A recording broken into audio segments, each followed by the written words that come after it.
August 3-ാം തീയതി രാത്രിയോ 4-ാം തീയതി പുലർച്ചെയോ ജോർജ് കുട്ടി ജീപ്പുമായി പോകുന്നത് കണ്ടവരുണ്ടോന്ന് അന്വേഷിക്കുന്നുണ്ടായിരുന്നു. വിവരം നൽകുന്നവർക്കേ നല്ല പ്രതിഫലം കൊടുക്കുന്നുണ്ടെന്നാ കേട്ടത്. ജോർജ് കുട്ടി അതിവിദഗ്ധമായിട്ട് എല്ലാവരും കണ്ടി പൊടിയിട്ടതാ.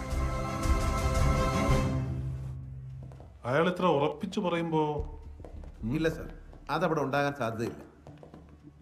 എന്തായാലും ആ സെമിത്തേരിയിൽ നമ്മുടെ ഒരു ശ്രദ്ധ വേണം, രാത്രികളിൽ പ്രത്യേകിച്ചു. സാർ, അയാളായതുകൊണ്ട് എന്ത് ചെയ്യുമെന്ന് പറയാൻ പറ്റില്ല. സാർ, നമ്മുടെ കയ്യിലുള്ള ഓഡിയോ റെക്കോർഡിങ്സ് വെച്ച് എന്തിനും ചെയ്യാൻ പറ്റില്ലേ? അതിൽ ആ പയ്യന്റെ പേരോ അറ്റ്ലീസ്റ്റ് ഡെഡ് ബോഡി ഒന്നും പോലും റെഫറൻസ് ഇല്ലല്ലോ. ലീഗലി അത് നിൽക്കില്ല. മാത്രമല്ല ഓഡിയോ റെക്കോർഡിങ്സ് എന്ന് പറയുമ്പോൾ അതിന് സെക്കൻഡറി എവിഡൻസിന്റെ വാല്യൂ മാത്രമേ ഉള്ളൂ കോടതിക്ക്. നമുക്ക് ജോർജ് കുട്ടിയുടെ കവലയിൽ ഒന്ന് കോൺസെൻട്രേറ്റ് ചെയ്താലോ? ചെയ്യാം സാർ. എന്തൊക്കെ പോസിബിലിറ്റീസ് അവിടെ ഉള്ളത്? സ്റ്റേഷനിൽ നിന്നാണ് വിളിക്കുന്നത്. എന്തോ എമർജൻസി ഉണ്ടെന്ന് തോന്നുന്നു. പല പ്രാവശ്യമായിട്ട് വിളിക്കും. ടിക്കറ്റ് എനിക്ക് അവിടെ ഉള്ളവരെ അറിയുമോ? ഓ സാർ. എന്താടോ, ഞാനിവിടെ IG ഓഫീസിൽ മീറ്റിംഗ് ആണെന്നറിയില്ലേ? അതാരാ? അവന്റെ പേരെന്താന്ന് പറഞ്ഞു? അയാളുടെ വീട്ടിൽ നിന്ന് ജംഗ്ഷനിലേക്ക് എത്ര ദൂരമുണ്ട്? ഇരിക്കും. മെയിൻ റോഡ് വഴി പോയാൽ ഒരു 12 കിലോമീറ്ററോളം ഉണ്ട് സാർ. മറ്റേതൊരു ഷോർട്ട് കട്ടാ. ആ വഴി പോയാൽ ഒരു 8-9 കിലോമീറ്ററോളം വരും. ആ ഷോർട്ട് കട്ടിൽ എന്തെങ്കിലും ഡീവിയേഷൻസ് വല്ലതും ഉണ്ടോ? സാർ, ജോർജ് കുട്ടി ബോഡി എവിടെയാ കുഴിച്ചിട്ടതെന്ന് അറിയാന്ന് പറഞ്ഞ് ഒരാൾ സ്റ്റേഷനിൽ വന്നിട്ടുണ്ട്. എവിടെയാന്ന്? അതയാൾ പറഞ്ഞില്ല.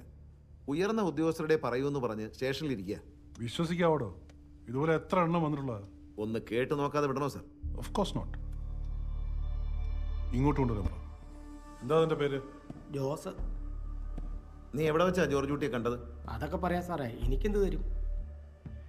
നീ എന്താ ഉദ്ദേശിക്കുന്നത്? എനിക്കിത്തിരി കാശ് വേണം സാറേ. എത്ര? ഒരു 5 ലക്ഷം. ഞാൻ പറഞ്ഞില്ലേ തട്ടിപ്പാ കുട്ടികളെ. ഓഗസ്റ്റ് 4-ാം തീയതി വെളുപ്പിന് 3:30-ക്ക് ജോർജ് കുട്ടി ഒരു കൈക്കോട്ടുമായിട്ട് ഒരു സ്ഥലത്ത് നിന്ന് ഇറങ്ങിപ്പോന്ന് ഞാൻ എൻ്റെ കണ്ണുകൊണ്ട് കണ്ട സാറേ.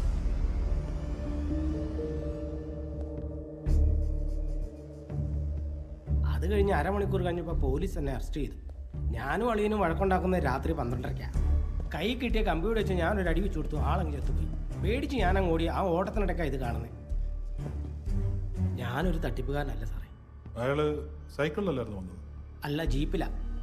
ജീപ്പ് റോട്ടിൽ കിടപ്പുണ്ടായിരുന്നു. ആ വണ്ടി കണ്ട് പോലീസ് ജീപ്പാന്ന് കരുതി ഞാനൊന്ന് പേടിച്ചായിരുന്നു. ഇതിൽ കൂടുതലൊന്നും ഞാൻ പറയില്ല സാറേ. കാശിൻ്റെ കാര്യത്തിൽ ഒരു തീരുമാനം ഉണ്ടാക്കണം. ശരി, ഒരു 10,000 രൂപ എങ്കിൽ തരും.